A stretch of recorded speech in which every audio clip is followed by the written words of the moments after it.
कहा जाता है कि कर्मफल कभी भी पीछा नहीं छोड़ते। दुर्योधन ने एक अबला स्त्री को देखकर अपनी जंघा थापी थी, तो उसकी जंघा खंड कर दी गई। दुशासन ने छाती थापी तो उसकी छाती खंड कर दी गई। महारथी कर्ण ने एक असहाय स्त्री के अपमान का समर्थन किया तो श्री कृष्ण ने असहाय दशा में ही उसका वध कराया। भीष्म ने यदि प्रतिज्ञा में बंधकर एक स्त्री के अपमान को देखने और सहन करने का पाप किया तो असंख्य तीरों में बींधकर अपने पूरे कुल को एक एक कर मरते हुए भी देखा।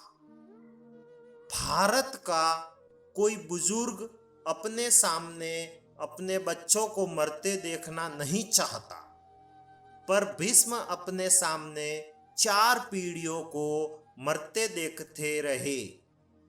जब तक सब देख नहीं लिया तब तक मर भी न सके। यही उनका दंड था। धृतराष्ट्र का दोष था पुत्र मोह, तो 100 पुत्रों के शव को कंधा देने का दंड मिला उन्हें।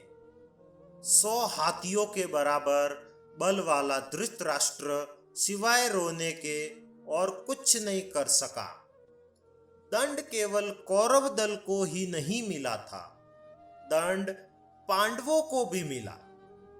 द्रौपदी ने वरमाला अर्जुन के गले में डाली थी, सो उनकी रक्षा का दायित्व सबसे अधिक अर्जुन पर था। अर्जुन यदि चुपचाप उनका अपमान देखते रहे तो सबसे कठोर दंड भी उन्हीं को मिला। अर्जुन पितामह भीष्म को सबसे अधिक प्रेम करते थे, तो कृष्ण ने उन्हीं के हाथों पितामह को निर्मम मृत्यु दिलाई। अर्जुन रोते रहे पर तीर चलाते रहे। क्या लगता है अपने ही हाथों अपने अभिभावकों भाइयों की हत्या करने की ग्लानि से अर्जुन कभी मुक्त हुए होंगे क्या? नहीं, वे जीवन भर तड़पे होंगे। यही उनका दंड था। युधिष्ठिर ने स्त्री को दांव पर लगाया तो उन्हें भी दंड मिला।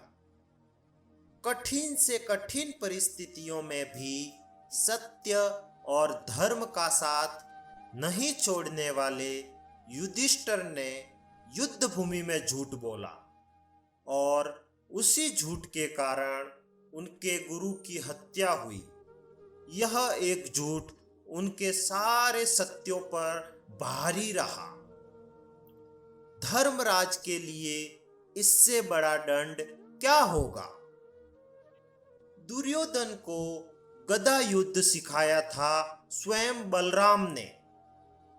एक अधर्मी को गदा युद्ध की शिक्षा देने का दंड बलराम को भी मिला। उनके सामने उनके प्रिय दुर्योधन का वध हुआ और वे चाहकर भी कुछ न कर सके। उस युग में 2 योद्धा ऐसे थे जो अकेले सबको दंड दे सकते थे। वो थे कृष्ण और महात्मा बर्बरिक।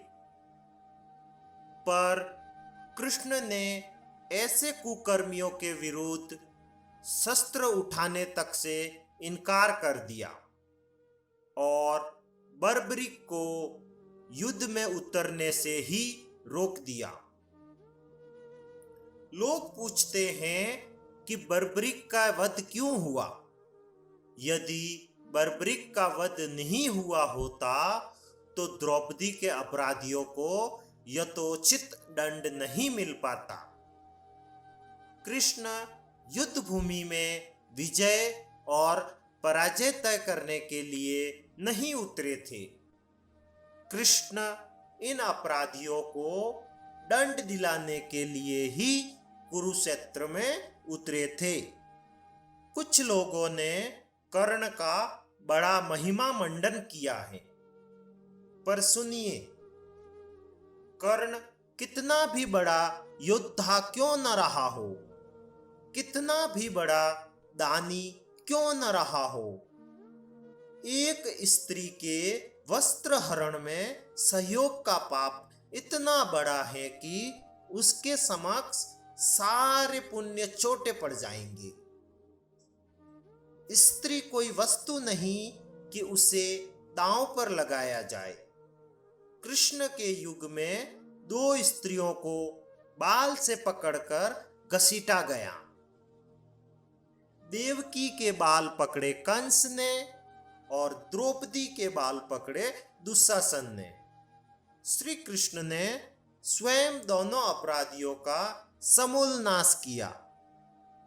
किसी स्त्री के अपमान का दंड अपराधी के समूल नाश से ही होता है, भले वह अपराधी विश्व का सबसे शक्तिशाली व्यक्ति ही क्यों ना हो।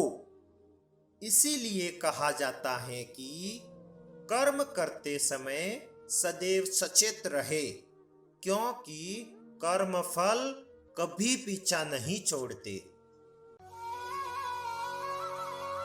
इसी तरह के और भी वीडियो देखने के लिए इस वीडियो को लाइक करें एवं शेयर करें तथा हमारे YouTube चैनल GRP कविता को सब्सक्राइब करें। धन्यवाद।